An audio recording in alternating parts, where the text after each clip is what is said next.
Phase 4 ended in November 2022, and it's safe to say that many fans are relieved. This phase has been the most disliked so far, and I share that sentiment. After the grand final of Endgame, some felt that the MCU should have ended. The stories told in this phase only reinforce that feeling. While Phase 4 has been discussed extensively, I believe I have some unique insights to offer. As I go through each project, I'll also be ranking them. So without further ado, let's dive into a comprehensive review of every project in the MCU's Phase 4.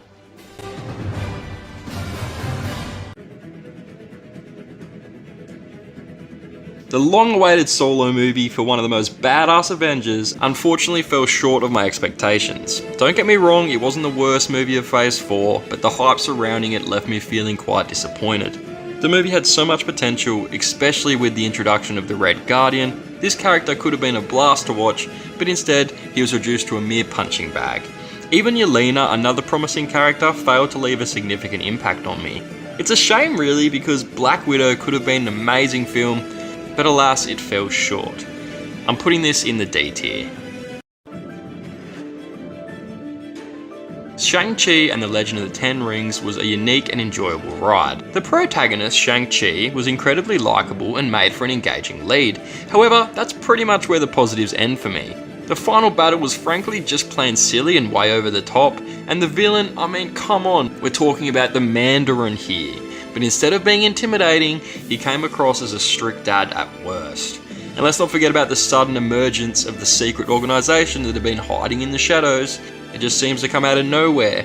While I did enjoy Chang-Chi and his story, the lackluster villain and underwhelming final battle left me feeling somewhat disappointed. I am excited to see where they take the character next though, so that's a positive note to end on. It's going in the B tier. Oh boy, where do I even begin with Eternals? Let's just say it was a snooze fest that dragged on forever. And who on earth thought it was a good idea to introduce so many characters at once? It was a total mess, and I struggled to remember any of their names except for maybe Icarus. The Eternals themselves were bland and forgettable, leaving me with zero emotional investment in the story. Honestly, I would not care if we never see these characters again. Eternals was a major disappointment, and it pains me to say this because I was really hoping for something great, but it just didn't deliver. It's going at the bottom in F tier. Spider-Man No Way Home has undoubtedly become the most talked about film in Phase 4.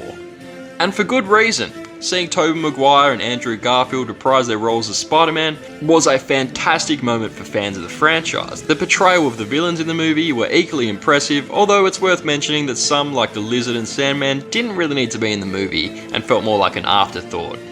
There were a few minor issues as well, such as insufficient explanations for certain plot points. Nevertheless, the film was well executed, boasting great performances, cinematography, and an overall entertaining experience. If the other projects in Phase 4 could match this level of quality found in Spider-Man No Way Home, then maybe Phase 4 would have been remembered far more fondly.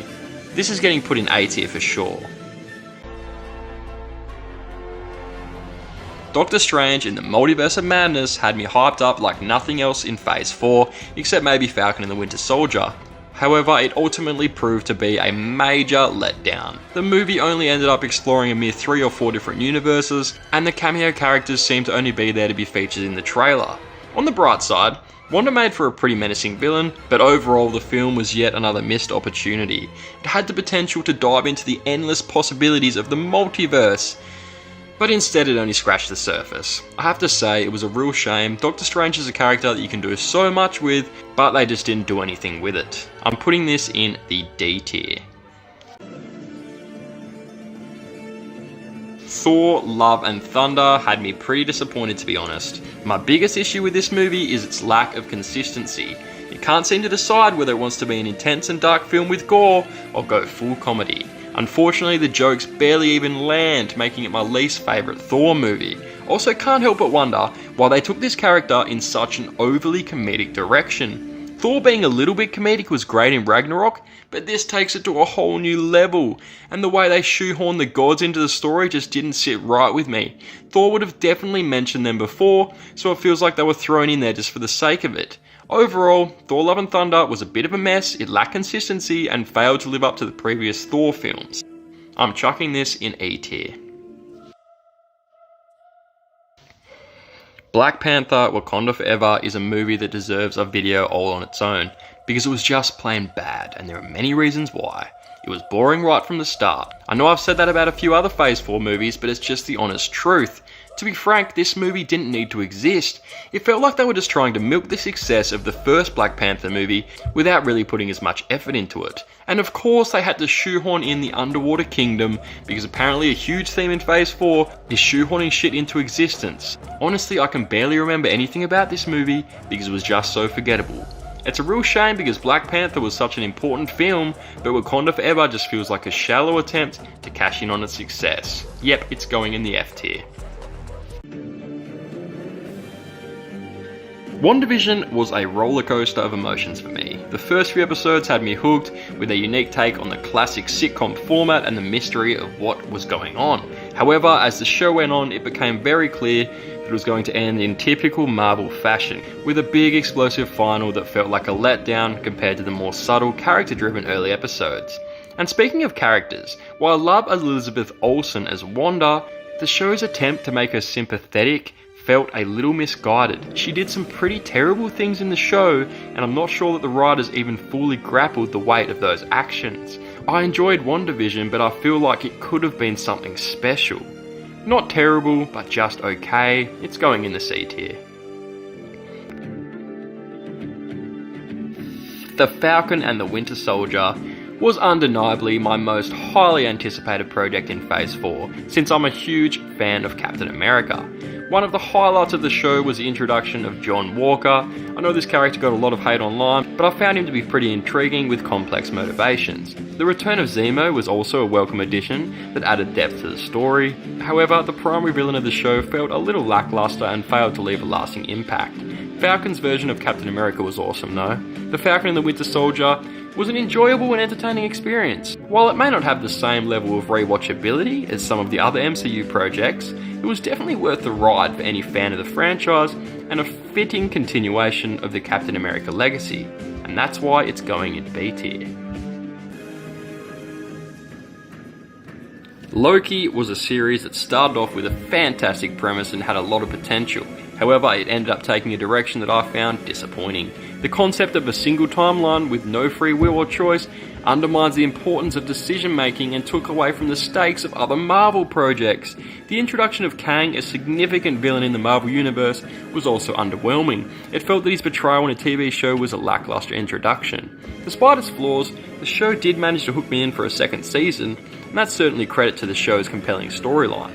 Overall, Loki had a strong start, but the direction it took left me disappointed. It's going in the D tier. Marvel What If was a breath of fresh air for the MCU. The creativity and animations were top-notch, making it a standout project in Phase 4. What's great about it is it doesn't even need to be considered part of the MCU, as a different take on the characters we know and love. The show explores the multiverse in a fascinating way that doesn't feel repetitive. And let me tell you, the episode where Ultron goes full Infinity Ultron is a real threat for any Marvel fan. If you haven't watched it yet, I highly recommend it. This deserves to be in the A tier, and that's exactly where I'm going to put it. I must confess, I haven't seen Hawkeye, Moonknight, or MsMarvel, and that's the problem in itself. If you'd asked me 5 years ago if I'd ever miss an MCU project, I'd tell you it was impossible. But with the oversaturation of Marvel content in recent years, it's become overwhelming to keep up with it all. The sheer quantity of content is starting to outweigh the quality, which is a disappointing development for Phase 4 of the MCU. It's important for studios to maintain a balance between quantity and quality when it comes to producing content.